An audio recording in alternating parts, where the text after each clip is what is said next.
AY661AY. Ano ang nangyayari dito, Mila? Bagaman labis na hinahangaan ni G. Hill si Mila, kailangan pa rin niyang maging walang pinapanigan, lalo na't maraming tao ang nasangkot sa kaguluhan. Ipaliwanag mo mismo sa direktor, Zailina. Sabi ni Hali habang hinihila si Zailina sa pansin. Si Zailina, para sa isa, ay ayaw na magsalita sa una. Maaari lamang siyang mag-stammer, at ubili na sabihin ang totoo.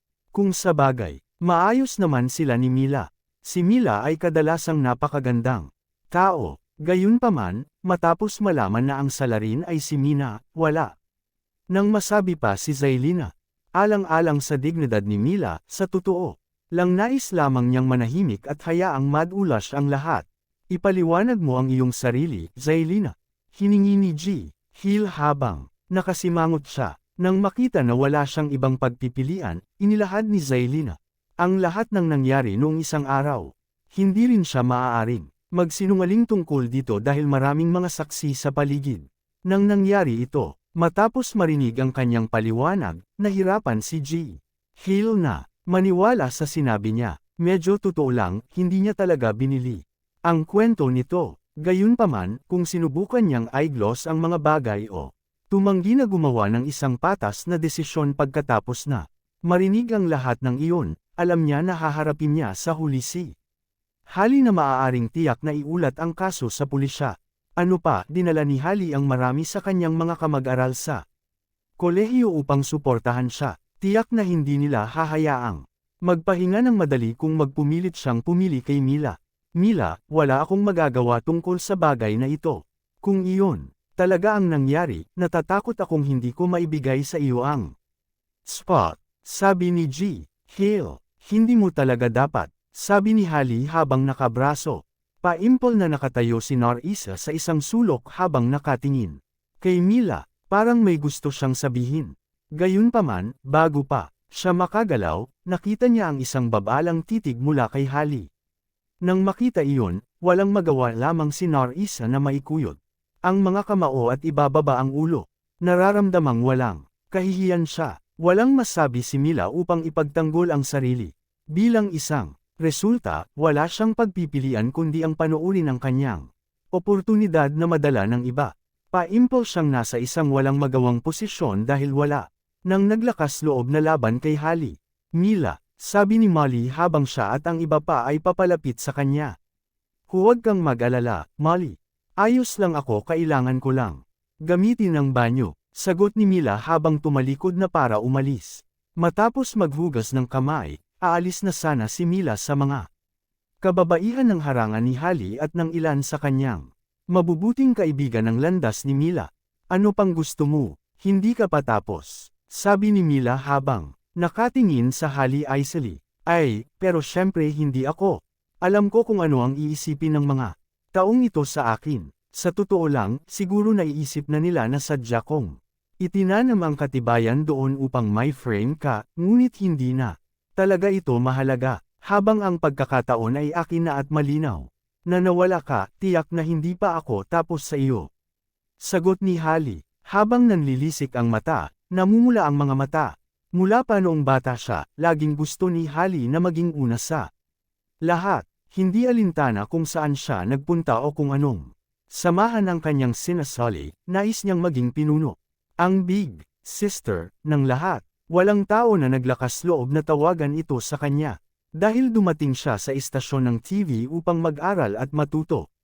Sinamantala rin niya ang mga tao at platform doon na nagresulta sa halos lahat ng tao ay tumutukoy sa kanya bilang big sister.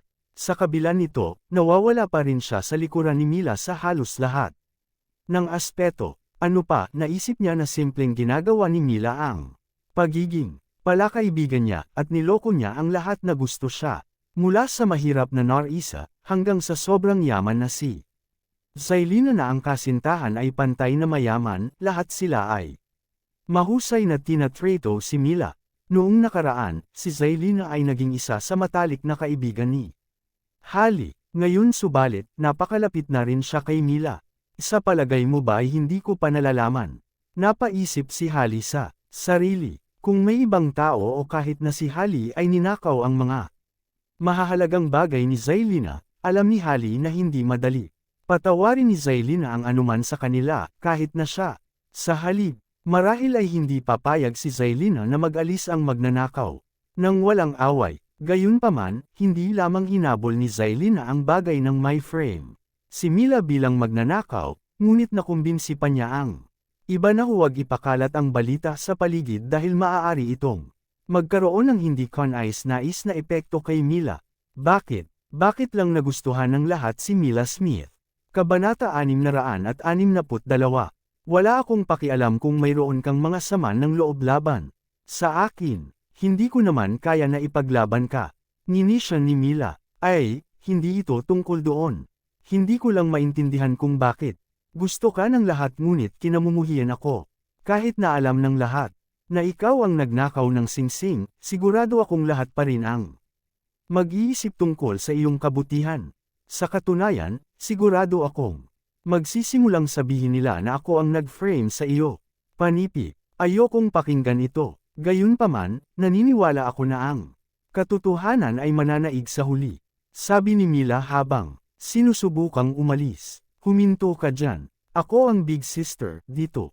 Hindi mo lang ako papansinin ng ganyan. Sigaw ni Hali habang nakahawak sa braso ni Mila at pilit na hinihila siya pabalik. Pagkalipas ng isang segundo, naramdaman ni Mila ang isang nasusunog na sensasyon sa kanyang pisngi. Sinampal lang siya ni Hali. Sige lang ako at sasabihin ko na ito. Napakahulugan kong magturo sa iyo ng isang aralin para sa pinakamahabang oras. Pinipigilan ko ang aking sarili sa tuwing pinupuri ka ng iba, ngunit hindi ko na kailangang tiisin pa ang kalokohan mo. Sabi ni Hali habang nakataas ang kamay, naghahanda na makalapag pa ng sampal. Huminto ka dyan. Ano ang ginagawa mo sa lupa, Hali? Sigaw ni Zelina. Sa sandaling iyon, maraming mga batang babae ang nagmamadali patungo sa pinangyarihan. Kabilang sa mga ito ay si Zelina at ilan sa mga kasama sa dorm ni Mila. Maagang naramdaman ni Zelina na may isang bagay na hindi tama. Nang makita niya si Hali na naglalakad kasama ang kanyang mga barkada, sino sa palagay mo ay sasaktan mo si Mila? So paano kung tamaan ko siya? Ano ang gagawin mo tungkol dito? Ako ang big sister dito. Tuturuan ko siya ng isang Diyos di asterisk man na aralin tuwing gusto ko ito. Sagot ni Hali. Tinuro niya si Mila bago sinabi, kung nais mong manatili dito sa susunod, maging matapat ka lang. Matapos sabihin iyon, pinangunahan niya ang kanyang gangpalayo. Ayos ka lang ba, Mila? Tanong ni Zelina sa nag-aalala na tono. Ayos lang ako. The asterisk man it, that Hali's being an ab-asterisk Turk. Ang patlang na iyon ay dapat na iyo, ngunit pagkatapos ng pakikialam niya, makikilala mo lang ang mga dumalo sa pasukan. Hindi ko na matiis ang B** Turk na. Iyon at ang mga kinaiinisan na niya. Paluan natin siya. Galit na sabi ni Molly. Huwag mo nang isipin ito. Kung hinawakan mo man siya kahit konti, tiyak na magiging mas mahirap para sa inyong mga batang babae na magkaroon ng isang paanan dito, lalo na kung ginagawa mo ito alang-alang sa akin. Hayaan mo na, wala nang magagawa pa. Tayo dahil siya ang boss sa paligid dito. Sinabi ni Mila, ang kanyang tono nagpapasalamat. Personal na hindi alintana ni Mila ang pagiging host-host. Pagkatapos ng lahat, mas gugustuhin niyang gawin iyon kaysa iDrug, si Molly at ang iba pang mga batang babae sa bagay na ito. Sa sandaling iyon, lumakad si Narisa sa tagiliran ni Mila bago sabihin, Mila, kailangan nating batiin ang mga panauhin ngayon. Maraming mayamang negosyante at kilalang tao ang darating na. Tungo muna tayo, panipi. Gayunpaman, nang magtama ang kanilang mga mata, hindi sinasadyang nagpalabas si Narisa. Manalo ka, hindi kita nakikita na nakakakuha ka ng isang promosyon para sa pagiging isang bootlicker. Pangutya ni Molly, habang nakatitig kay Narisa. Ang bawat iba pa doon ay nagbigay sa kanya ng pantay na hitsura. Nang paghamak bago umalis upang makuha ang natitirang bahagi ng kanilang mga bagay, tinignan lang ni Mila si Narisa bago sinabi, sure, fair na.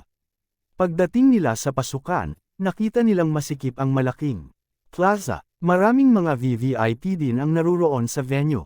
Hindi tulad ni Hali, nakalakad na siya ngayon sa gitna ng grupo ng malalaking kilalang tao. Mila, ako, humihingi ako ng paumanhin. Sabi ni Narisa sa labas ng asol. Nakatingin siya kay Mila habang sinasabi iyon at namumula ang pisngi. Paimpol niyang hindi ito napigilan at hindi nagtagal ay napaiyak na. Siya, para kay Narisa, palaging mahirap para sa kanya na mag-aral sa labas. Si Mila na ang patuloy na nagtrato sa kanya ng maayos. Kahit na nahaharap siya sa mga paghihirap sa pananalapi, si Mila ay palaging isang taong gumamit ng kanyang sariling pera upang matulungan siya. Malapit nang hindi magawa para makita ni Narisa kung gaanong gulo ang idinulot niya kay Mila.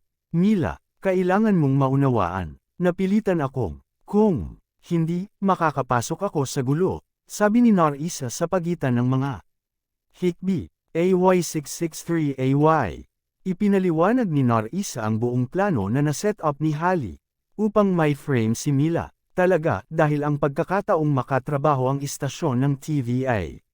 Napakahalaga kay Narisa, binyantaan siya ni Hali sa pagsasabing hindi niya hahayaang mag-intern doon si Narisa kung hindi siya sumabay sa plano. Dahil dito, walang pagpipilian si Narisa kundi ang makipagtulungan sa kanya. Habang si Mila ay medyo nagalit kay Narisa, matapos marinig ang tagiliran niya ng kwento, hindi na siya nakapaghawak pa ng sama ng loob sa kanya. Kung sabagay, hindi niya kayang ilagay ang sisi sa Narisa. Kung nawala sa posisyong ito si Mila, sigurado, makakaapekto ito sa kanyang trabaho sa paglaon. Gayunpaman, makakabalik pa rin siya sa Mayberry kung saan nandoon pa rin ang kanyang pamilya at si Gerald. Gayunpaman, kung nawala sa posisyon si Narisa, wala na siyang may iwan. Kung ako ay nasa kanyang sapatos, marahil ay gagawin ko ang parehong bagay, tama ba? Napaisip si Mila sa sarili. Sa huli, ang totoong salarin ng buong fiasco na ito ay si Hali Yates. Kung kailangan niyang kamuhian ng isang tao, dapat talaga itong si Hali. Iniisip kong panindigan ang laban ko kay Hali, Mila. Ayokong magpatuloy siyang pretuhin ka ng ganito.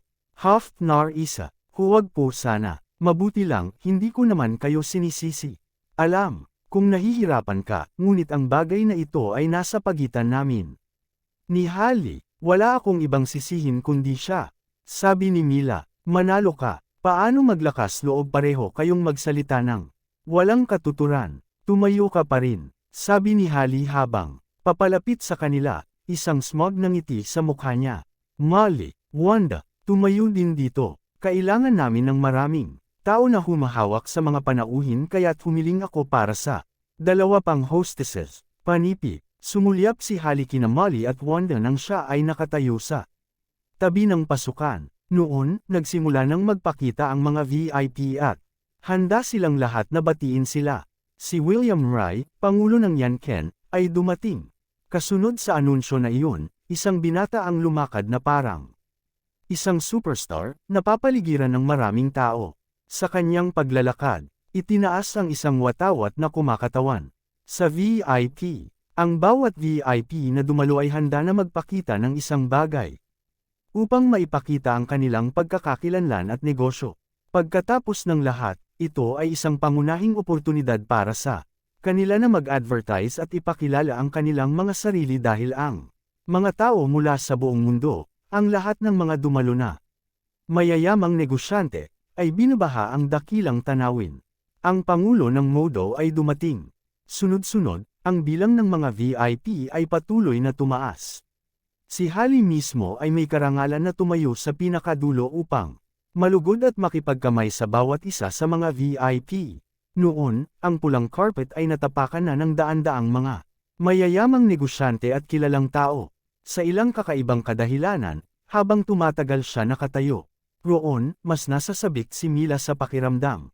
Gayunpaman ang mga ito ay mga big shot lamang mula sa Sunnydale. Bakit ba ako nakakaganyak? Bigla, nagtaka siya kung siya rin ay magiging isa sa mga VIP. Sa labas ng venue, ang paparazzi at mga reporter ay nagsisiksik sa red carpet area. Pagkatapos ng lahat, bukod sa kanilang mga kaakit-akit na mukha, ipinapakita din ng mga VIP ang kanilang mamahaling kotse upang ipakita kung gaano sila kapangyarihang at mayaman. Mila, Mila, sabi ni Molly habang tumatakbo sa tabi niya. Dahil nandito na si Molly, hindi mahirap para kay Mila na isipin na pinapalayas ni Holly ang kanyang iba pang mga kaibigan pati na rin ang bahagi ng kanyang paghihiganti. Sa palagay mo darating si Gerald? Kung gagawin niya ito, maaari tayong gumawa ng tanga kay Holly. Kahit na ang lahat ng kanyang mga contact ay nagbanding magkasama, hindi pa rin sila magiging tugma para sa kanya. Tuwang-tuwa na sabi ni Molly. Ako, hindi ko alam. Sagot ni Mila habang umiling. O para sa pag-ibig ng Diyos. Hindi ako makapaniwalang matigas ang ulo mo. Kung mayroon akong isang mayamang kasintahan tulad ng sa iyo, susundin ko siya sa buong mundo. Lahat ng ito ay dahil sa katigasan ng ulo mo upang patunayan ang iyong sarili bilang isang malakas at independenteng babae. Ano ang masama sa tawaging trophy na asawa? Para sa akin, basta mayaman ang asawa ko, yun lang ang mahalaga. Panipi, habang dati nang suportado ni Molly si Mila sa kanyang hangaring maging isang independenteng babae, ang pagkakaroon ng problema kay Holly ay nagbago ang kanyang isip. Sa kaibuturan ng kanyang puso, inisip ni Molly na kung boyfriend niya si Gerald, gagamitin ko siya upang mapahiya si Holly sa pananakot sa kanya. Sa ganoong paraan, hindi na muling maglakas-loob si Holly naguluhin siya. Habang walang sinabi si Wanda, nakatayo rin siya kasama sila. Inaabangan ang pagdating ni Gerald. Kabanata 664. Pagkatapos ng lahat, kahit na siya ay maaaring ipakita ng kaunti kung siya ay tunay na dumating. Ano ang pinauusapan ninyo? Sabi ni Holly sabay ngisi habang papalapit kina Mila at Molly na kanina pa nagbubulungan. Wala masyado. Gayun din, Holly, habang totoo na malaya kang nakikipaglaro sa amin, huwag kailanman subukang tawiran ang linya. Isaalang-alang ito upang maging isang makatarungang babala. Kung nais mong mabuhay upang makita ang ibang araw, sinabi ko, nasa iyo na ang kasintahan ni Mila ay si G. Crawford na mula sa Mayberry, isang napakalakas na tao. Maaari pa siyang dumating ngayon, at kung dumating siya, mabuti. Maghihintay ka lang upang malaman. Sagot ni Molly. Hahaha, nako, kinikilabutan ako. Mangyaring, narinig ko ang maraming mayayaman sa buhay ko, ngunit hindi ko pa naririnig na, ano na naman ang pangalan niya? Crawford mula sa Mayberry. Haha, sarkastiko ni Holly. Nako, maghintay ka lang, Holly. Maghintay ka lang at makita. Panipi, sagot ni Molly. Sa sandaling natapos ang kanyang pangungusap, ang kaguluhan ng karamihan ay tila biglang lumakas. Nang 10 nakasisilaw na mga sports car, hindi katulad ng alinman sa mga nauna, ay dumating. Sa tanawin, nakakagulat na makita ang mga mamahaling kotse dito, upang masabi lang, maging si Holly ay nagulat din. Habang nakita niya ang maraming mamahaling mga sports car dati sa kanyang buhay, ito ang kauna-unahang pagkakataon na nakikita niya ang isang convoy ng maraming mga mamahaling kotse na magkasama. Bago pa man tumigil ang mga sasakyan, ang ilang mga tauhan na nakasuot ng suit ay nagmamadali na patungo sa tabi ng pagbati ng hostess habang sumisigaw, Mr. Si Crawford, ang director ng Dream Investment Group ay dumating. Panipi, ang mga nakarinig ng nararamdamang panginginig ay nagpapatakbo ng kanilang mga tinek. Bilasan mo, narito na si G. Crawford. Panipi, ano, maaga siyang dumating. Panipi, ang buong pangkat ay tila nasa pagkabigla pa rin habang ang mga host at hostess ay nagsimulang tumakbo pababa upang salubungin siya. Pagkatapos ng lahat, bagaman maraming iba pang mga VIP, si G. Crawford pa rin ang pinakamahalagang tao ngayon. Kahit na ang ilan sa mga negosyante at tagapagmana na nauna nang pumasok ay muling lumabas, upang batiin lamang siya matapos marinig ang balita tungkol sa kanyang pagdating. Ano? Umiiral si G. Crawford. Panipi, sa sandaling iyon, ang mukha ni Holly ang pinakahamak na nakita ng sinuman, para bang tumigil ang pintig ng kanyang puso. Matapos makita ang kaguluhan na nangyayari sa harap ng kanyang mga mata, hindi na siya nag-alinlangan na si G. Crawford talaga ang pinakamahalagang tao sa araw. Hindi nagtagal bago siya mag-snap out dito, at nang nagawa na niya ito, kaagad na binato niya si Mila habang hindi makapaniwala na. Sinabi mo na boyfriend mo si G. Crawford. Paano ito magiging posible? Panipi, talaga bang hindi siya talaga isang tugma para magsimula si Mila Smith? Paano siya palaging maswerteng ito? Kahit na magkaroon ng isang napakalakas at mayamang kasintahan. Ha! Mukha kang tinamaan ng bituin. Totoo ang bawat salitang sinabi namin. Si Mila narito ang kasintahan ni G. Crawford. Tuwa na sagot ni Molly. Nais niyang makita kung ano ang magiging reaksyon ni Holly. Matapos siyang mabugbog sa kanyang sariling laro. Si Mila naman, nakasilip ang mga mata sa cowboy sa harapan niya. Hindi talaga siya umaasa ng tulong mula kay Gerald. Sa halip, iniisip niya kung paano hindi siya nagkaroon ng pagkakataong makausap siya ng maayos sa kabila ng pagbabalik sa Mayberry ng madaling araw sa araw na iyon. Ang pagsasabing hindi siya pinagsisisihan na masungit kay Gerald ay isang malaking taba ng kasinungalingan. Banal na F***. Ito dapat ang pinakamaluho na cowboy na makikita natin ngayong gabi, tama ba? Bulalas ng isang tao mula sa loob ng karamihan ng tao. Ipagpalagay ko na ang bawat isa sa 10 mga kotse doon ay nagkakahalaga ng hindi bababa sa $3 milyong. Iyon ay tulad ng $30 milyong sa kabuuan. Panipi, tulad ng marami mula sa loob ng karamihan ng tao ay bumulalas sa gulat ng marinig iyon, ang mga kotse sa wakas ay tumigil sa pagsulong. Ginoo, narito ang Crawford, sigaw ng isang lalaki. Kasunod sa anunsyo na iyon, ang mga paputok ay itinakda sa itaas. Napalapag ng gusali ng telebisyon, at ang langit sa gabi ay agad na pininturahan ng magagandang pagsabog ng mga kulay. Kasabay nito, ang tubig ay kinunan din mula sa mga fountain ng tubig sa magkabilang panig ng pond habang maingat na nagsimulang itaas ang isang tauhan ng isang napakalaking bandila. Si Mila mismo ang nakataas ang ulo, kinakabahan na hinanap si Gerald. Kabanata 665. Nang mabuksan sa wakas ang pintuan ng pangunahing kotse, natigilan ang karamihan. Isang matingkad na tao at medyo mabilog na lalaki na may mga mata kasing liit ng mga buto ng kalabasa ang lumabas habang kumaway siya sa karamihan ng tao sa kanyang napakarilag na suit. Siya ba si G. Crawford? Talaga, syempre hindi. Kinikilala ko kung sino siya. Siya si Yoel Holden, ang anak ng pinakamayamang tao sa estado ng lalawigan. Panipi, ganoon ba? Sa palagay ko, sa hitsura nito, dumalo si Yoel bilang kapalit ni G. Crawford, tama ba? Panipi, habang ang karamihan ng tao ay abala sa pagtalakay sa kanilang mga sarili muli, ang tagapamahala ng entablado ay mukhang kitang-kita. Nang makita niya si Yoel sa halip na si Gerald. Gayunpaman, kailangan pa niyang seryosohin si Yoel. Kung tutuusin, si Yoel Holden ay isa rin sa mga VIP. Si Mila naman, hindi pamilyar kay Yoel. Ito ay medyo nagulat at nabigo siya nang makita siya. Bakit hindi dumating si Gerald? Kahit na si Gerald ay nagpakita ng hitsura niya, magtago siya sa isang sulok upang hindi niya ito makita. Anuman, hindi kasinungalingan, na kahit papaano ay umaasa siyang makikita siya, habang si Mila ay hindi ang uri ng batang babae na gustong magpakitang gilas. Ang puso ng sinumang batang babae ay magiging kabaliwan kung nakita nila ang kanilang kasintahan na gumagawa ng napakahusay na pasukan. Nakalulungkot, hindi ito ang kasintahan niya sa kotse. Parang hindi alam ni Yoel kung sino din siya. Habang inaakay si Yoel sa hagdan ng gabay, si Holly, na kanina patakot na walang katotohanan, ay nagsabing, "Bueno, mabuti. Mabuti.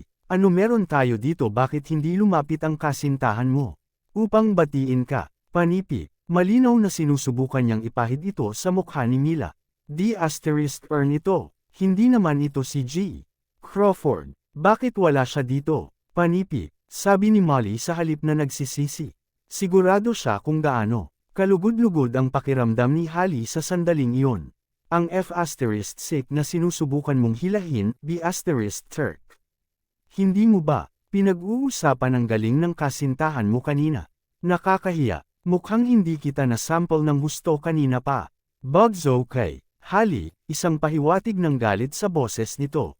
Bago pa siya makapagsabi ng isa pang salita, narinig ang isa pang pagsabog ng kaguluhan. Diyos ko! O Diyos! O Diyos! O Diyos! Sigaw ng isang taong, hysterically, anong uri ng mga sasakyan kahit na ang mga iyon? Mainit di asterisk man, hindi ba ang mga eksklusibong mga modelo ng Lamborghini na iyon, dinisenyo lamang para sa nangungunang mga customer ng kumpanya, sa palagay ko ay mga 3 taon na. Ang nakalilipas ng isiwalat nila sa online na ang bawat kotse ay nagkakahalaga ng halos 10 milyong dolyar. Ang mga kotse ay, bawat isa ay nilagyan ng isang superior artificial na intelligence system at ang kanilang mga katawan ay sinabi na mas malakas pa kaysa sa mga hindi tinatabla ng bala ng mga kotse. Sa palagay ko, hindi ko na kailangang sabihin pa tungkol sa kanilang nakamamanghang mga disenyo. Panipi, biruin mo di ba, 10 milyong dolyar para sa isang kotse. Mayroong 5, 10, 20 sa kanila. Panipi, banal na she asterisk T. Sinasabi mo sa akin na ang nakikita natin ngayon ay isang convoy na nagkakahalaga ng 200 milyong dolyar. Panipi, hindi lamang ang mga kabataan sa pasukan ang naghihintay sa inaasahan sa oras na ito, kahit na ang mga negosyante ay nalilito sa kaguluhan, habang ang karamihan sa mga mayayamang tao doon ay dumaan sa maraming paghihirap upang makamit ang mayroon sila ngayon. Ang VIP na malapit ng lumitaw ay mayroong isang convoy na nagkakahalaga ng 200 milyong dolyar.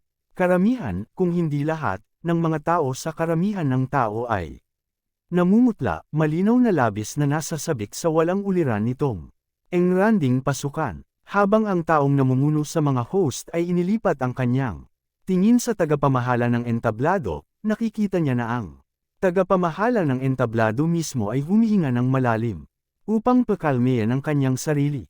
Ito ang pangunahing VIP para sa ngayon, tamang yugto manager. Excited na tanong ng isang tao. Oo, siya yun. Sabihin. Sa lahat na simula ng pagbibigay pansin, kaagad, huwag gumawa ng anumang pagkakamali o haharapin ka ng naaayon, sabi ng manager. Medyo nanginginig ang boses niya. Matapos ang mga kotse tumigil sa harap ng pasukan, ang tagapamahala ng entablado ay nagsimulang maglakad ng mabilis patungo sa kanila upang batiin ang pangunahing VIP. Si Molly, Hali, at ang iba pang mga batang babae ay na-freeze din. Sa pag-asam, lahat sila ay masyadong nabigla sa pinangyarihan, upang hindi maalala na nakikipag-away sila. Kahit si Mila ay hindi makapaniwala sa anuman ang nakikita. Alam niya kung gaano kay-aman si Gerald. To think na may mga tao pa ring mas mayaman kaysa sa kanya.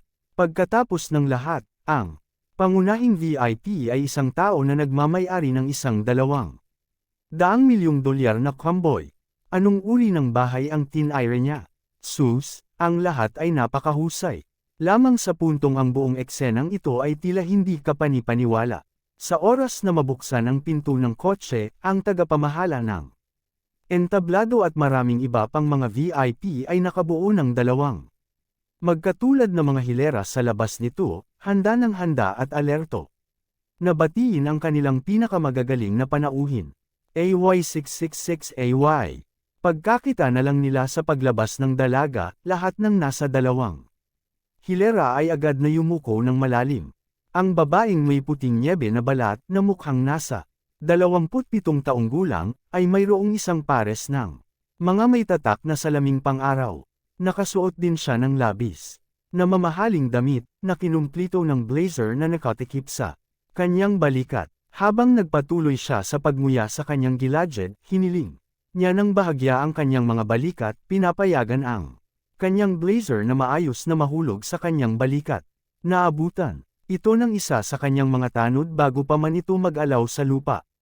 Kahit na mula sa malayo, nakikita ng lahat na ang lahat ng mga tanod na nakapalibot sa kanya ay may pantay na mabangis na mga titig sa kanilang mga mata. Tila sila ay naging labis na may kakayahan at malakas. Ito ang mga uri ng tanod na tiyak na magiging handa upang harapin ang anumang uri ng sitwasyon na dapat nilang harapin. Habang siya ay lubos na kaakit-akit, ang babae ay may isang Napakalakas na aura din, na pinipilit ang maraming mga kasalukuyang tao na hindi kahit na manggahas na huminga. Habang sinusuri niya ang karamihan ng tao, nahulog ang kanyang tingin sa malaking bandila na nakalagay sa labas mismo ng eksena. Iyon ang watawat ni Gerald. Bahagya siyang ngumiti bago tinuro ito. At sumigaw, itaas ang watawat na mas mataas. Napakahusay, sinabi ng pinuno ng broadcasting station na hindi panaglakas loob na ituwid pa ang kanyang katawan. Gamit ang isang alon ng kanyang kamay, agad niyang inutos ang kanyang mga nasasakupan na gawin ang sinabi nito. Habang ginagawa niya iyon, ang natitirang mga negosyante sa pasukan ay nakahawak sa kanilang paghinga habang nanatili silang nakayuko. Ito ay parang pakiramdam na nakikilahok sila sa pagdating ng isang reyna, kahit na ang mga lumitaw na higit sa 50 ay hindi naglakas loob na gumawa ng kahit ano. Sila ay sobrang kinilabutan upang masabi, ang karamihan sa kanilang mga binti ay nanginginig na. Parang sinaktan sila ng kidlat. Napanood nilang lahat habang ang watawat ni Gerald ay dahan-dahang itinaas sa pinakamataas na punto na maabot nito. Nang makita iyon, lumalim ang ngiti ng babae. Pagkatapos ay lumakad siya at inaabot ang kanyang handbag kay Mila, na nagkataong naging una sa pila kasama ng iba pa na may tungkuling tanggapin ang mga panauhin. Sa oras gayon paman, si Mila ay nakatingin pa rin sa bandila ni Gerald na nagtataka. Bakit ginasto lamang ng Pangulo na itaas ang bandila ni Gerald? Ano nga ba ang relasyon niya sa kanya? Kudlit. Alam ni Mila na kahit maraming kaibigan ang babae ni Gerald, loyal pa rin siya sa kanya. Gayunpaman, pagkatapos makita ang lahat ng ito, nagsimula na siyang makaramdam ng bahagyang kaba. Pagkatapos ng lahat, ang babae ay tila labis na makapangyarihan at nakakatakot. Sabi ng babae habang nakakunot ang noo niya. Nasa sandaling iyon nang humiwalay si Mila mula sa pagkataranta niya at sa wakas ay napagtanto na inaabot sa kanya ng babae ang kanyang handbag. Takot na takot ang pinuno ng broadcasting station sa sandaling iyon, na ang mga mata ay namula sa dugo habang umuungol. Mila, ano ba ang ginagawa mo? Patuloy niyang pinapaalalahanan sila na huwag gumawa ng anumang pagkakamali pagdating ng engranding VIP. Ngunit narito, si Mila, nagkakamali kaagad pagdating. Bago ka ba dito? Sabi ng babae habang nagpatuloy sa pagmuya ng kanyang gum ng mahinahon. Pasensya na. Grabe ako, sobrang takot. Sagot ni Mila. Takot na takot siya na nawala ang kulay ng kanyang mukha. Aalisin ko na agad siya. Siguraduhin ko ring parusahan siya at ang kanyang buong pamilya. Kinakabahan na sabi ng pinuno ng broadcasting station. Hindi inisip ni Mila na dahil lamang sa kanyang mabagal na reaksyon, kahit ang kanyang pamilya ay madadala dito. Siya ay sobrang mapagmataas. Sa sandaling iyon, si Mila ay mas takot kaysa dati. Kung sabagay, ang babaeng nakatayo sa harapan niya ngayon, na nagsisikap ng napakalakas na aura, ay may karapatang gawin ayon sa gusto niya. Sinabi ko bang gusto kong tanggalin mo siya? Itigil mo na ang kalokohan mo. Ganting sabi ng babae habang iginala ang mga mata sa yulunan ng broadcasting station. Nagsasabi ako ng kalokohan, oo. Humihingi ako ng paumanhin para sa hindi panunood ng aking bibig. Sigaw ng ulo habang mahigpit niyang sinampal ang sarili ng 3 beses. Kapag tapos na siya, ang kanyang bibig ay nabahira ng dugo.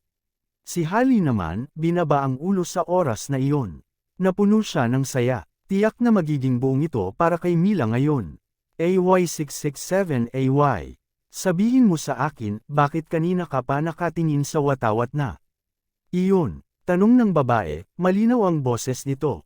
Pasimpleng ibinaba ang ulo ni Mila, hindi sigurado kahit kung ano ang sasabihin. Habang nagpatuloy na manahimik si Mila, napansin ng babae ang sampal sa pisngi ni Mila. Pagkatapos ay iniunat niya ang kanyang kamay at itinaas ang baba ni Mila ng marahan. Napakaganda mo pa na sample ka. Nakakaawa. Saan ka galing? Panipi. Tinanong ang babae, ang kanyang tono ay tunay na nagsisisi. Mayberry. Sagot ni Mila. Hindi pa niya sinasagot ang naunang tanong ng babae dahil ayaw niyang malaman nito na matapat niyang iniisip si Gerald. Kung sabagay, hindi pa sigurado si Mila sa totoong pagkakakilanlan at katayuan ng babaeng iyon. Isa siyang mag-aaral na napili at ipinadala dito mula sa Mayberry University. Ang kanyang mga resulta sa akademiko ay kapansin-pansin. Sagot ng pinuno ng broadcasting station. Nakataas ang isang kilay, walang sinabi ang babae habang kumuha ng kaunting tingin kay Mila bago tumalikod upang makapasok sa pangunahing lugar. Gayunpaman, bago siya pumasok sa pintuan, lumingon siya at tinuro si Mila bago sinabing, "You there. Sundan mo ako." Matapos sabihin iyon, pumasok siya nang hindi nagsabi ng isa pang salita. "Mila, bakit ka pa nakatayo roon? Sumunod ka na sa Pangulo." "Panipi," sinabi agad ng pinuno ng broadcasting station. Nakuha mo na." Sa sobrang gulat pa rin ni Mila. Gayunpaman, sumunod lamang siya. Sa loob ng Pangulo, si Holly naman, naiwan na tulala. Bakit? Napaisip siya sa sarili. Bakit pinangalagaan ng mabuti ng Pangulo si Mila? Dahil ba sa narinig niya na si Mila ay taga Mayberry University? Ni hindi niya sinabi kay Mila na kunin ang responsibilidad para sa kanyang kabastusan kanina. Kudlit, napuno ng selos si Holly. Ito ay nang magsisimula na ang kaganapan ng sa wakas. Napagtanto ni Mila na ang apelyido ng Pangulo ay Crawford. Nalaman niya ang tungkol dito nang marinig niya ang iba na nakikipag-usap sa babae bilang Pangulong Crawford habang sinusundan siya. Kaya't nanganak din siya ng apelyido ng Crawford. Dahil hiniling ni Pangulong Crawford na sundan siya ni Mila, inilagay si Mila sa loob ng pangkat ng mga katulong na naatasang tumulong sa kanya. Dahil dito, kapwa kina Holly at Mila ay kailangang magtulungan sa entablado ng sabay.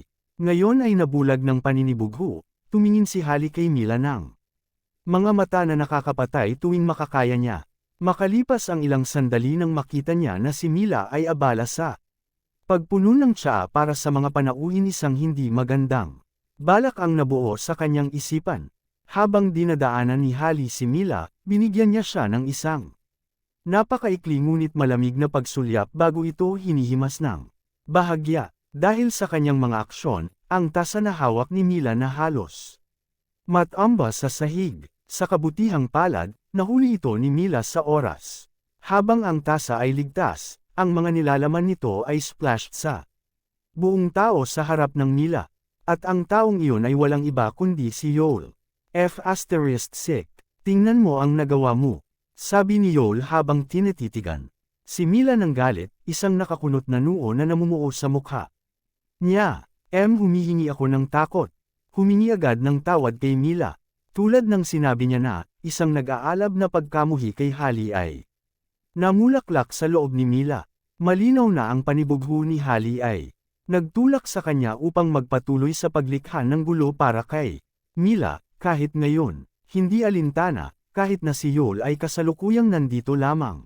Kapalit ni Gerald, nilalayo ni Mila na alamin kung ano ang totoong relasyon nila ni Gerald. Interesado din siyang alamin kung sino siya kay Pangulong Crawford. Pagkatapos ng lahat, kahit na ang isang tanga ay mapagtanto ngayon na si Yoel Holden ay nakikipag-usap kay Pangulong Crawford bilang kanyang kapatid. Kitang-kita din na malinaw na may gusto ang Pangulo sa kanya. Anong uri ng mga relasyon ang mayroon sa kanilang dalawa ni Gerald? Kahit na naisip niya kanina tungkol sa pagtatanong sa kanila tungkol dito, matapos itong pag-isipan, pinigilan niyang gawin ito. Kung sa bagay, bahagi lang siya ng staff doon. Sa kabilang banda, sila ay napakahalagang panauhin. Kung siya lang ang kumilos ng madali at nagtanong ng ganoong personal na katanungan, ano ang iisipin nila sa kanya? Paumanhin, totoo bang naiisip mo na ang lahat ay magtatapos sa isang simpleng paghingi lamang ng tawad? Sabi ni Yoel ng agad. Siyang bumangon at itinulak si Mila gamit ang kanang kamay. Ang lakas mula sa pagtulak ni Yoel ay sapat na malakas upang paalisin si Mila sa sahig. Sa panahon ng proseso, nahulog din sa lupa ang kanyang telepono. Habang tila si Pangulong Crawford ang pangunahing panauhin. Ngayon, malinaw na si Yoel ang aktwal na nasa kontrol dito. Pagkatapos ng lahat, binigyan si Yoel ng papel na direktang kahalili ni Gerald. Katulad ng mga nakaraang kaganapan, tuwing si Gerald ay abala o hindi makadalaw sa anumang mga dakilang pag-andar, alinman kay Yoel, na siyang ninong ni Gerald, o si Aidan ay ipapadala upang pumalit sa kanya. Dahil si G. Crawford ay naging abala nang matanggap ang paanyaya. Sa kaganapan, hindi nag-abala si Zack na ipaalam ito sa kanya. Sa halip, dumaan lang si Zack sa karaniwang proseso ng pagpili kay Yoel na pumalit kay Gerald dahil hindi magagamit si Aiden. Habang si Yoel ay karaniwang masunurin at magaling sa harap ni Gerald, kapwa siya at si Aiden ay totoo namang walang ingat at mayabang kapag sila ay nasa kanilang sarili. Dahil dito, tiyak na hindi siya ito kung hindi siya nagalit matapos mabuhusan ng tubig ng isang bastos na tumutulong sa kawani. Kabanata 668. Halos lahat ng naroon sa pinangyarihan ay natulala, habang si Molly ay pantay na kinilabutan at nalulungkot para kay Mila habang pinapanood ang kanyang matalik na kaibigan na itinulak sa sahig. Si Holly ay magkasalungat na nagtatawanan na parang walang bukas. Mismong si Pangulong Crawford mismo, na nagmamasahe sa sandaling iyon, ay nagpanggap na parang wala siyang nakita. Manalo ka, gaano ka katapang na masaktan si G. Crawford. Kung hindi kita personal na magturo sa iyo ng isang aralin ngayon, hindi kakailanman matututo, sigaw ni Yoel habang nakataas ang braso. Tila handang bugbugin si Mila. Gayunpaman, bago niya mailunsad ang kanyang unang suntok, tumigil siya sa tamang panahon. Napansin niya sa tamang oras na ang lock screen sa telepono ni Mila, na kanina pa nahuhulog sa gilid, naglalaman ng litrato ni G. Crawford.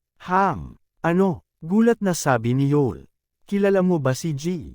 Crawford? Tinanong ni Yoel, malinaw na nagulat, na makita ang larawan ng kanyang kapatid sa ilang tumutulong na telepono ng miyembro ng kawani. Pagkatapos ay kinuha niya ang kanyang telepono, sinusubukan ng husto upang alamin kung sino talaga siya.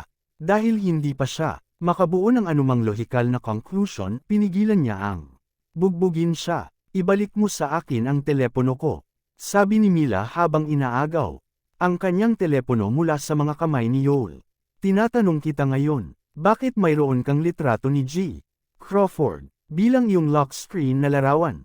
Tanong ulit ni Yoel, na puno ng pagkalito ang boses nito, habang ang kanyang mga mata ay nakapikit sa sandaling iyon. Kahit si Pangulong Crawford ay narinig ang kanyang katanungan, sumenyas siya pagkatapos na umalis ang taong nagmamasahe bago sumulyap ng kaina-hinala kay Mila, kahit na iniskan siya mula ulo hanggang paa. Personal na tanong iyan, sagot ni Mila, maingat na nakahawak sa kanyang telepono. Kung gayon, ano ang iyong pangalan? Tanong ni Yoel habang kinakamot ang likod ng kanyang ulo. Tila naalala niya lamang ang isang bagay na mahalaga, na siyang naging dahilan ng pagtatanong. Mila Smith. Narinig iyon, bahagyang nanlaki ang mga mata ni Yoel. Mila Smith. Bakit parang pamilyar ang pangalan na iyon? Saan ko ito narinig dati? Kudlit. Hold on, sinabi sa akin ni Aiden na ang kasintahan ni G. Crawford ay ginagawa ang kanyang internship sa North Bay. Panipi tuldok. Galing ka ba sa Mayberry University? Tanong ni Yoel, bahagyang namangha sa sarili niyang conclusion. Ako ay, sagot ni Mila na may bahagyang tango. F***. Lalong nagulat si Yoel ngayon na tama talaga ang kanyang deduction. Kung ganun, alam mong kilala mo ang kapatid ko, tama. Gerald, mayroon ka ring larawan sa iyong telepono. Maaari ba talaga na ikaw ay kanyang kasintahan? Alam mo ba kung sino sina Aiden at Zack? Panipi, kilala ko sila, oo. Sagot ni Mila, sabay tango pa. Halos tumalon si Yoel sa lugar matapos marinig ang kanyang tugon. Siya talaga ang aking hipag.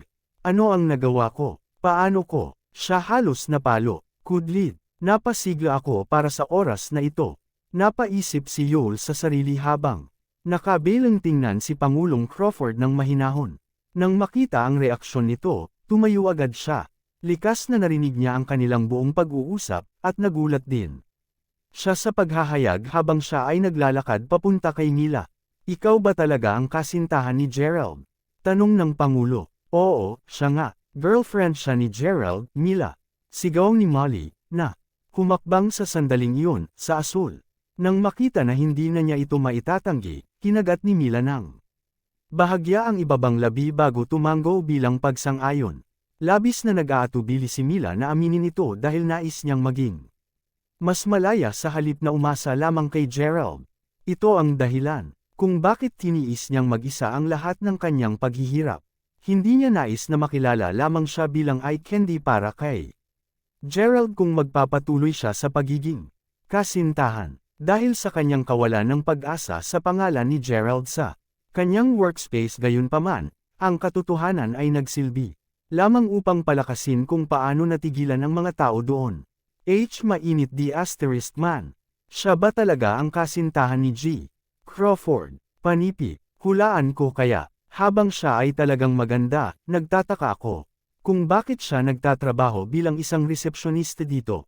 Panipi, habang ang iba ay nagsimulang talakayin ang kasalukuyang sitwasyon, napansin ni Mila na nakatitig sa kanya si Pangulong Crawford. President Crawford, hindi mo na ako tatawaging Pangulo Crawford. Kung tutuusin, kung ikaw ang kasintahan ni Gerald, dapat mo akong tawaging kapatid mo, sagot ni Jessica. Isang mahinang ngiti sa labi. Ate, ikaw ba? Ikaw ba si Jessica? Ang ate ni Gerald. Panipi, sa wakas ay alam ni Mila kung sino talaga si Pangulong Crawford. Kabanata 669. Iyon ako. Sinabi niya sa iyo ang tungkol sa akin, hindi ba? Sagot ni Jessica na may mahinang ngiti sa labi. Labis na namangha si Mila na agad na tumugon sa kanya. Talagang nabanggit na siya ni Gerald dati. Sinabi niya sa kanya na ang kanyang kapatid na babae ay tinatrato siya ng napakahusay. Ano, si Jessica ang naging responsable para sa pagtataguyod ng Mayberry Commercial Group noong nakaraan. Habang may kamalayan si Mila na ang kanyang kapatid na babae ay napakamayaman, hindi niya inaasahan na siya ay magiging mayaman at maimpluwensyang ito. Sa puntong ito, si Jessica ay halos maituring na isang taong may pagkahari. Mas lalo itong kinabahan kay Mila kaysa sa dati. Sa una ay hindi niya naramdaman ang pamimilit ng totoong yaman at impluwensya ng pamilyang Crawford mula nang hindi pa niya itinuon ang kanyang mga mata sa pera ni Gerald mula pa noong una. Kung sabagay, hindi bale sa kanya kung mayaman o mahirap si Gerald. Ang mahalaga lamang sa kanya ay pareho silang nagpapanatili ng mabuting relasyon. Dahil sa paraan ng pag-iisip na iyon, kahit na alam niya ang tunay na pagkatao ni Gerald, hindi niya talaga napagtanto na mayroong ganito kalaking agwat sa pagitan nila. Ngayon na nakatayo sa harapan niya si Jessica, gayunpaman, ang biglaang pag-alam ng kung gaano talaga siya kaiba mula sa Crawfords ay tiyak na binibigyang diin siya. Oo, nabanggit ka niya. Sinabi niya sa akin na nasa North Africa. Panipi. Talagang bumalik ako ilang araw na ang nakakalipas. Sagot ni Jessica, nakangiti pa rin. Matapos sabihin iyon, binalingan niya ang tingin kay Yoel bago siya hinampas sa likod ng ulo minsan. Hipag, malinaw kong nagkamali sa iyo. Taos puso akong humihingi ng paumanhin. Sigaw ni Yoel, takot siya na. Namamatay ang mukha niya nang humingi siya ng tawad. Nang matapos iyon, lumingon si Jessica upang tingnan ang sampal na marka na nakikita pa rin sa mukha ni Mila. Speaking of which, sinong sumampal sa iyo? Ngayong alam ko na, ikaw ang kasintahan ng aking nakababatang kapatid, hindi ako. Papayag na hindi maparusahan ang mga nasabing pagkilos habang narito ako. Pasigaw na sabi ni Jessica, biglang nanlamig ang boses niya. Ako ang responsable para doon. Sagot ni Hallie sa oras na iyon. Nanginginig ang buong katawan niya sa takot. Alam ang background ni Mila, naisip ni Hallie na una na ang pamilya ni Mila ay gumagawa lamang ng ilang uri ng negosyo sa Mayberry. Ito ang dahilan kung bakit naglakas loob si Hallie na bulayan si Mila nang walang prinsipyo. Gayunpaman, lampas sa kanyang mga ligaw na pangarap na asahan si Mila na talagang magiging hipag ni Jessica. Ano pa, lumalabas na si G. Crawford talaga ang kasintahan ni Mila. Sa labas ng bag ngayon ng pusa, takot na takot si Hallie. Ikaw, sagot ni Jessica, nanlilisik na mga nagyayelong punyal kay Hallie. Gaano ka eksaktong sinampal niya sa iyo Mila? Ibalik sa kanya ang mga sampal katulad ng ginawa niya sa iyo. Panipi, kinagat lang ni Mila ng bahagya ang ibabang labi. Kung tutuusin, hindi siya isang mapusok na tao. Gayunpaman, dahil sa kanyang kasalukuyang sitwasyon, wala talaga siyang pagpipilian. Hindi alintana, totoo na ang hali ay parating na target si Mila, na nagiging mas matapang pagkatapos ng bawat magkakasunod na balak niya laban sa kanya. Alam na alam ni Mila na dahil hindi siya ginamo ng mabuti ni Hali, hindi na rin niya kailangan. Sa pag-iisip na iyon, dahan daw ang itinaas ni Mila ang kanyang kamay bago hinampas sa pisngi si Hali. Sa sandaling tumama ang epekto, tinakpan kaagad ni Hali ang nasasaktan na pisngi bago lumuha. Sa kabaligtaran, hindi mapigilan ni Jessica na magkaroon ng isang mas mahusay na impresyon kay Mila ngayon matapos itong makita. Tumingin si Jessica kay Hali bago sinabi, kumusta naman? Ito, kakailanganin mong uminom upang mabayaran ang pagsampal sa kanya. Panipi, salamat sa pagpapagaan mo sa akin. Sagot agad ni Hali. Ay, huwag mo pa akong pasalamatan. Makinig muna sa natitira. Narito ang 10 bote ng whiskey. Kailangan mong tapusin ang lahat sa isang solong na paghinga. Ngumiti si Jessica icily. Ang kanyang mga nasasakupan pagkatapos ay nagsimulang paghila. Hali palayo. Pagkakita nito, naramdaman ni Mila ng bahagya ang kanang pag-twitch ng kanyang eyelid. Kung hindi maayos ang paghawak ng issue, ang buhay ni Hali ay maaaring mapanganib. Bagaman sumang-ayon si Mila na kailangan magturo ng aral si Hali, ang iminungkahi ni Jessica ay masyadong malupit para sa kanya. Kahit napayuhan niya si Jessica laban dito, naramdaman niya na ang desisyon ni Jessica ay hindi pa rin mapagtatalo. Nasa sandaling iyon din nang mapagtanto niyang si Jessica ang kumpletong kabaligtaran ni Gerald, habang si Jessica ay mayabang, walang pakundangan, at labis na dominanti, si Gerald naman, ay banayad, nakalaan, at mapagpakumbaba. Sa puntong ito, tila-tila pakiramdam ni Jessica na ang pananakot sa iba tulad nito ay likas na bagay na dapat gawin. Kapag natapos na ang pagpapaandar, nais kong sumama ka sa akin. Mila, meron akong tatalakayin sa iyo. Ganun din, huwag ipaalam kay Gerald na nagkita na tayo. Mahinahon na sabi ni Jessica habang patuloy sa pagmuya sa kanyang gilagid. O sige, kapatid. Matapos marinig iyon, nagsimulang maramdamang nag-aalala at takot si Mila kahit na hindi niya lang masabi kung bakit. Bumabalik kay Gerald. Kabanata 670. Umaga kinaumagahan, si Gerald, sinamahan nina Barry at Kate, ay hinanap ang Panginoon na binanggit ni Barry noong nakaraang gabi. Ang master ay nanirahan sa isang magandang lugar, sa ibabaw ng bundok, dahil kailangan ng kaunting oras pa bago makuha ang huling resulta. Kapwa nagpatuloy na naghihintay sina Barry at Kate doon. Si Gerald mismo ay lumakad ng medyo malayo sa lugar upang tumawag sa kanyang kapatid. Kagabi pa lang nalaman ni Gerald na sa wakas ay bumalik na siya mula sa ibang bansa. Palagi niyang naisip na siya ay magiging kabilang sa mga unang makikilala ang kanyang kapatid sa lalong madaling bumalik siya. Kung sabagay, namimiss ko siya ng sobra dahil pareho silang hindi masyadong nagkikita. Sa panahon ng tawag, sinabi sa kanya ni Jessica na dumadalaw siya sa isang uri ng engranding gawain. Nabanggit din niya na gusto niyang makilala si Gerald doon. Gayunpaman, matapos ipaliwanag ni Gerald na abala siya sa paggawa ng isang bagay para sa kanilang ama, wala siyang ibang sasabihin. Ilang sandali pa ay tinapos na ni Gerald ang tawag at babalik na lamang siya nang may marinig siyang tumawag sa kanya. Gerald, paglingon ko upang tingnan kung sino ang tumawag sa kanya. Natigilan siya nang makita ang pamilyar na mga mukha. Ang pangkat ng mga kabataan na nakita ni Gerald ay tila naglalaro at nagtatawanan sa bawat isa, makatipid para sa isang tumawag sa kanya. Malinaw na napunta silang lahat dito sa paghahanap ng libangan. Sa 5 tao sa pangkat, kasama sina Maya at Warren. Nandoon din si Jameer, kasama ang mga dati ng kalaro ng kompetisyon ng high school na si Gerald, sina Vincy at Leonard.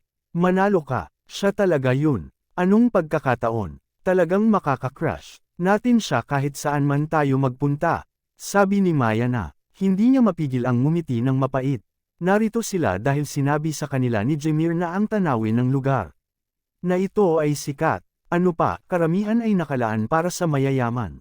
Dahil ang mga presyo ng mga bagay dito ay partikular na mahal. Bukod doon, mayroon ding isa pang lugar na tinatawag na summer resort na matatagpuan malapit sa tuktok ng bundok.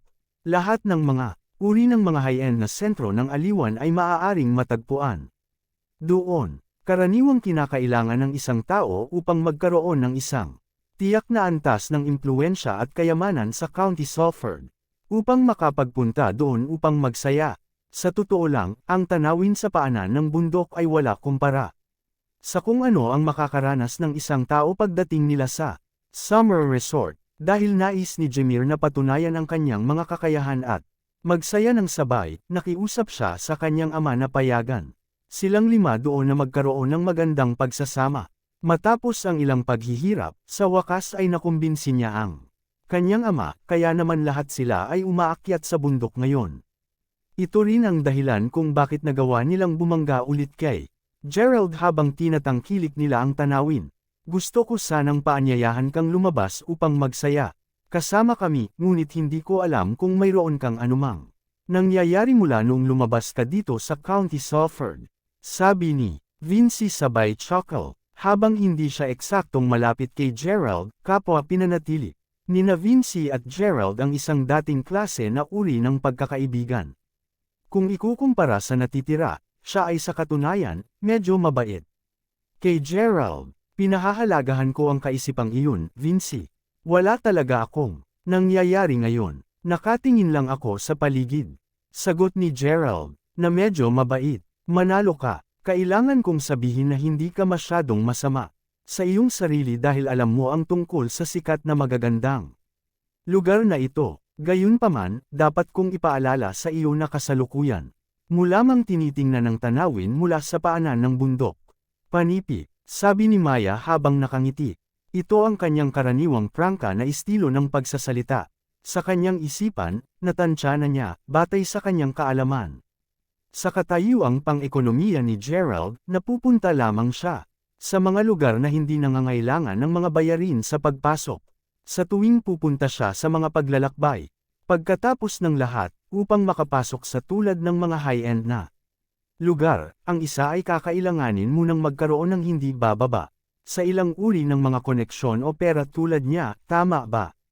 Narinig ang puna nito, napailing lang si Gerald na may mapait na ngiti sa labi. Parang may mga lugar na mapupuntahan mo na hindi ko mapuntahan. Kahit na malinaw na tinitingnan siya ni Maya, ayaw sabihin ni Gerald. Hindi lang siya mapakali sa kanya. Maliban kay Vincy, na tumigil upang makipag-usap kay Gerald sa isang maikling sandali, walang ibang nagsalita sa kanya. Sa paglaon, si Leonard na ang kumuha kay Vincy palayo kay Gerald. Na sinabihan siyang huwag ipagpatuloy ang pakikipag-usap sa kanya. Hindi nagtagal bago dumating ang pangkat ng 5 sa entertainment center ng magandang lugar. Nalulugod akong makilala kayo, mga kababaihan at ginoo.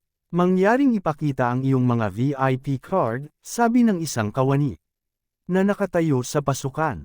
Ang ilang iba pang mga kawani ay nakatayo din doon, bawat isa ay naghihintay sa ibang mga customer na maghatid. Heto na, lahat tayo ay nagkasama dito, sabi ni Jameer, habang kumukuha ng card at ipinakita ito sa waiter. Ayos lang, sa ganitong paraan mangyaring, magalang na sinabi ng kawani, ang entertainment center na ito ay partikular na naitatag upang mat-target ang mga mayayamang negosyante at sikat na tao, na ipinaliwanag kung bakit kinakailangan ang VIP card. Gayunpaman, ang target na madla sa isang tabi, ang sentro ay bukas din sa pamamasyal, na nangangahulugang hindi lahat ay nangangailangan ng isang VIP card upang makapasok. Pagpasok sa lugar, maya-maya ay natagpuan ni Maya ang kanyang sarili na naaakit sa napakagandang tanawin. Wow, napakaganda ng lahat, sabi ni Maya na medyo excited. Ang ina-ent ay lumingon siya subalit, agad siyang natigilan. Ano ba, napasok ba talaga niya ang lugar na ito kasama tayo?